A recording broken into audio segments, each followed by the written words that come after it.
இந்த வீடியோவில் நாம் திருவள்ளூர் மாவட்டம் திருவள்ளூரில் அமைந்திருக்கும் வீரராகவ பெருமாள் திருக்கோவிலோட வரலாறைத்தான் பார்க்க போகிறோம்.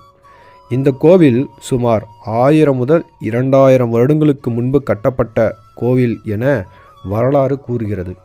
இக்கோவிலில் கனகவல்லி தாயாராகவும் வீரராகவ பெருமாள் மூலவராகவும் இருதாபதனி தீர்த்தமாகவும் உள்ளது.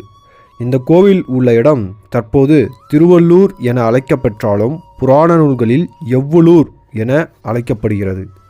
தற்போது இந்த கோவிலின் வரலாறு என்ன என்பதை பார்க்கலாம்.